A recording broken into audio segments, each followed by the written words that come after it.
Hello fellow old schoolers, I hope you had a great Christmas and New Year's Eve.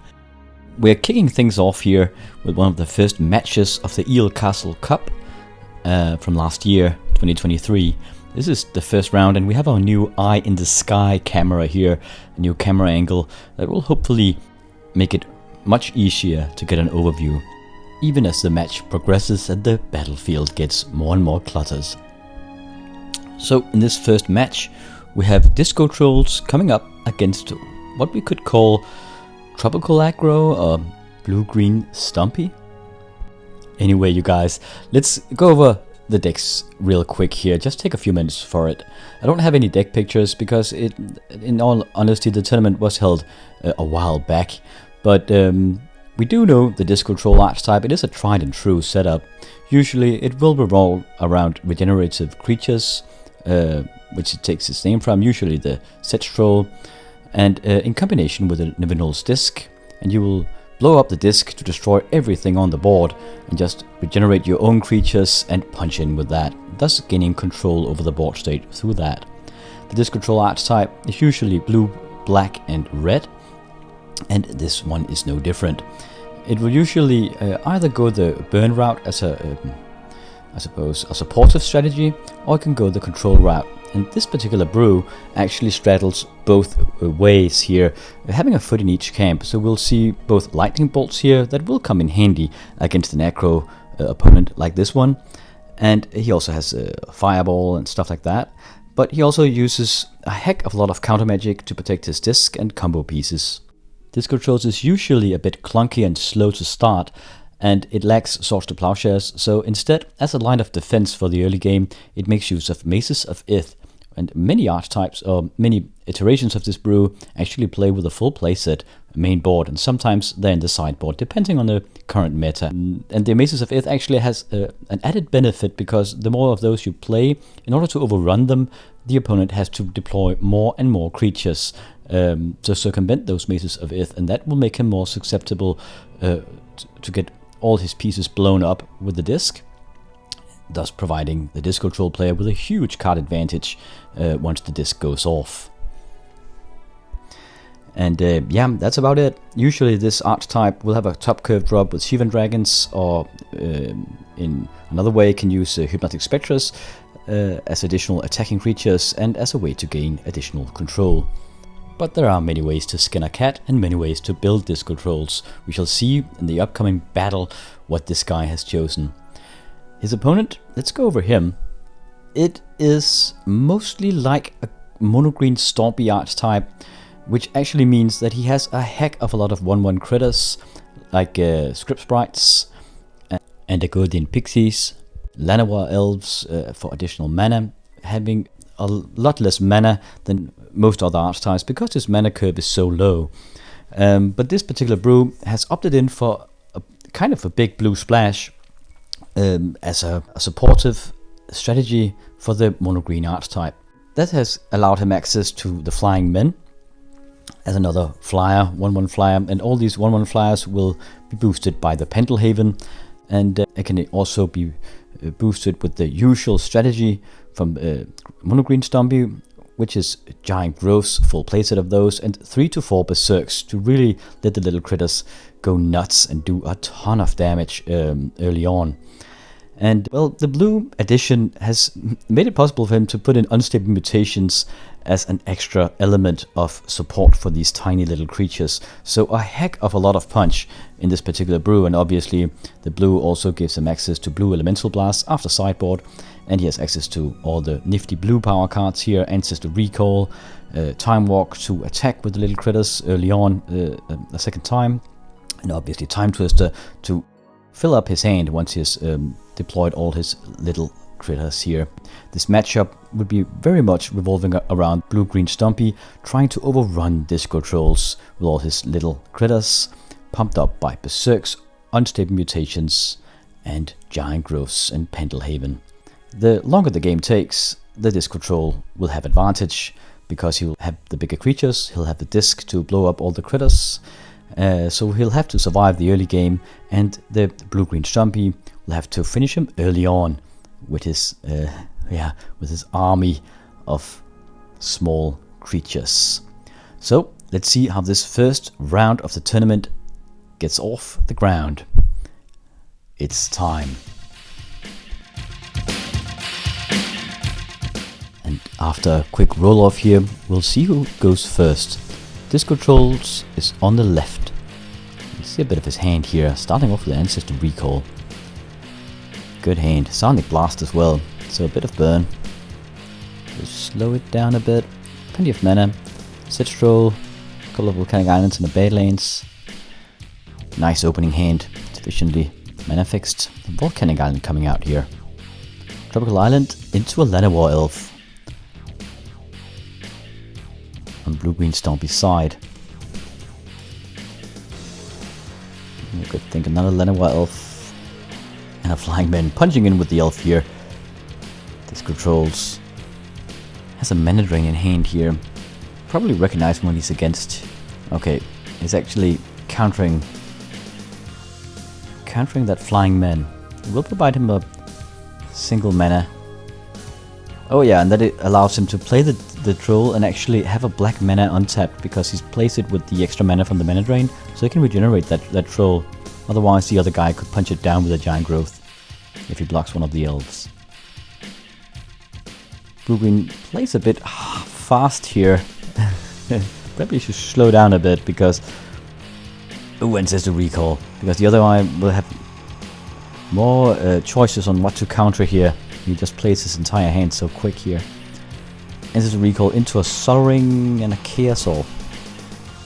Just staying back wisely here. He just needs to survive the early game. He has immediately recognized what this game is all about. And that troll is keeping all those elves at bay. We do have a Flying Man. He can fly over that troll. Should probably do that. Ice Storm on the Badlands. Okay, he taps it prematurely, and you can do that. It provides a regeneration shield on the troll, so it can regenerate. But now, next turn it can't regenerate unless we have a black mana source. Another factory though. The Flying Man in the Script Sprites comes flying over the head of that troll, punching in for 2.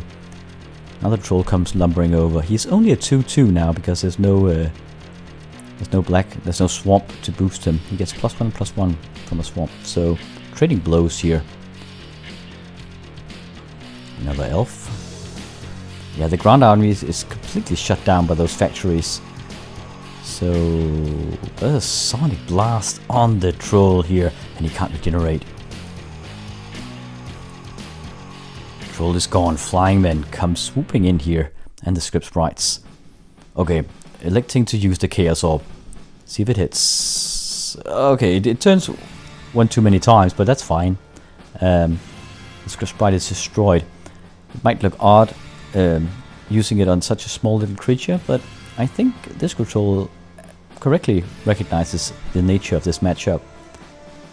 You can't take too much damage in the beginning, though I would have liked that Chaos Orb in the back pocket, because when the other guy plays Giant Growth or Berserks, then he can use the Chaos Orb to destroy it. Okay, attempting an unstable mutation on the Flying Man, it gets countered here. Spending all the Disc Control's resources just to survive the early game. Now, counter-attacking with the factory, he can obviously boost it into a 4/4.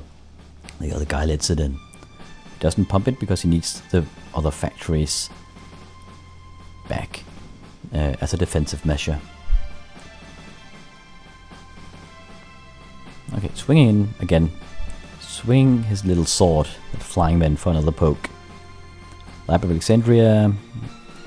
It's dropped. Tap for mana. Yeah, factory gets in. Okay, so that's a rare sight before sideboard, having a Whirling Dervish. It is 1/1 protection from black. Not the most useful creature at this point, but it does grow if it gets in. And a Golden Pixie at this point would really be nice for the Stompy, blue-green Stompy, because it has protection from artifact creatures and it can block those factories all day. At the moment, he's actually losing more life than his opponent. Swinging in for 1, bringing Disc Controls down to 12 points of life. There's life parity at this point. Okay, but now down to 10 points of life for the Stompy. Don't know if he plays with Crumble before sideboard, but we did see ice storms, and he could use those to get rid of all the factories. He attacks the factory, a single elf gets in the way. Don't we see a giant growth? As a crumble though. Counterspell on the crumble. That's why he keeps attacking with the impunity. He doesn't even fear a giant growth because he knows he can counter it.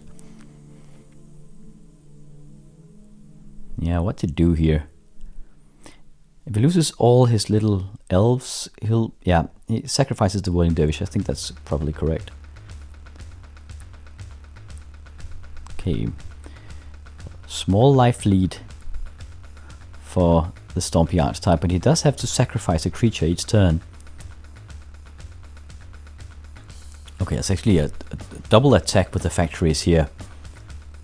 A bit risky, but he might have something in his pocket like a lightning bolt, because the counter attack with the giant growth could really do a lot of damage next turn. It does provide a question for the other guy. Yeah, okay, he blocks one of the factories, takes 2 points of damage. Slowly whittling down his forces here.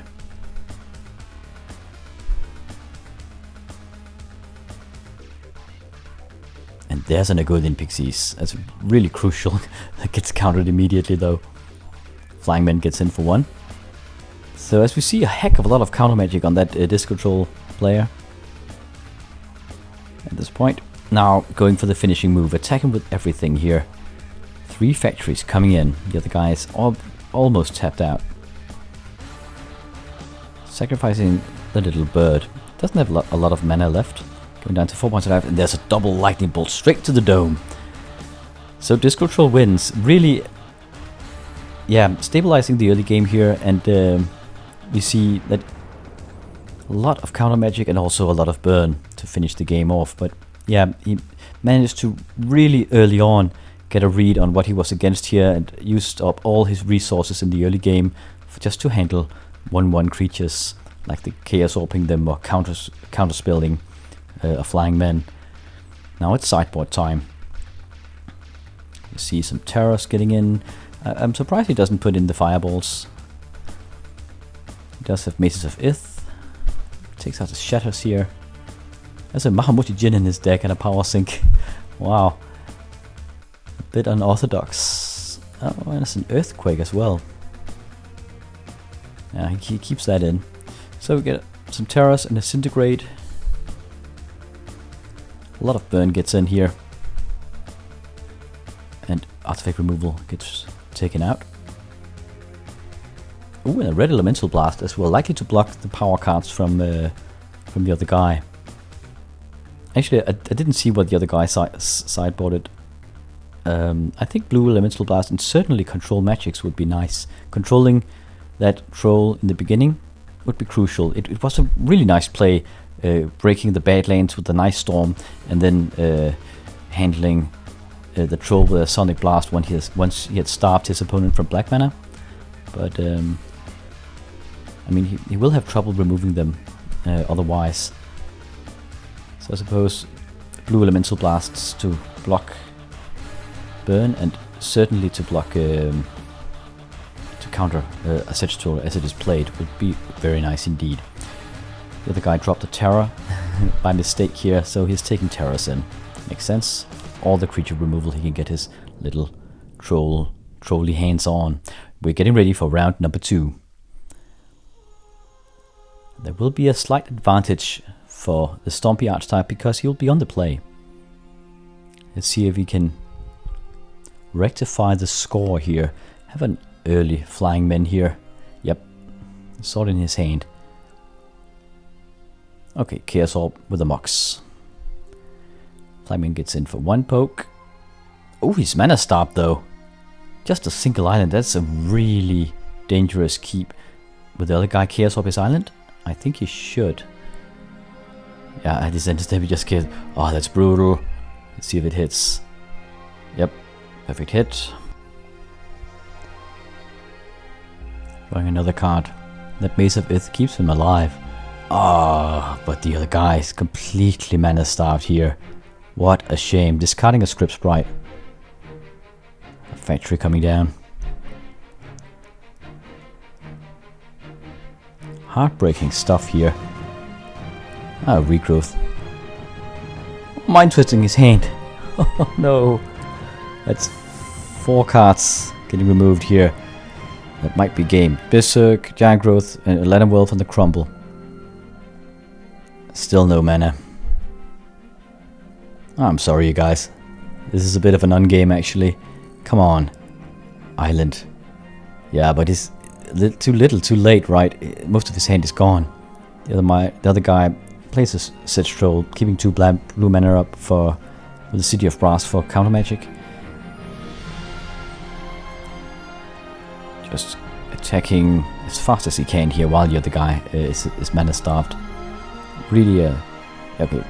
Blue blasting the Sedge Troll. The other guy can actually regenerate, but he can do that before the attack. Chooses not to, though. I was just about to say he could do that before the attack, and the troll would have to tap to regenerate, so he could save himself a couple of points of damage here. Maybe he doesn't know. Maybe he doesn't care. He's dead. I think 3 life. There's a lightning bolt. Blue blasting it. Counterspell the blue blast. Okay, another 2 counterspells. Wow, that second match, just a complete ruffle stump here. Too bad about the mana. Sometimes this happens. In any event, I think watching these matches, I think the Disc Troll was the favorite in this matchup. Disc Troll usually has an okay matchup against creatures. What it has trouble against is the deck and control archetypes like that. Also combo decks like Twiddle Vault and yeah, stuff where they're very, very fast to get their combo in. Against mid-range and aggro, they usually fare much better in my experience. I could be wrong, but just my experience. So, thank you guys for watching this particular match, the first round of the Eel Castle Cup with the Eye in the Sky camera here. We'll follow this game up as we go along. Happy New Year, you guys, and I'll hope to catch you in the next battle.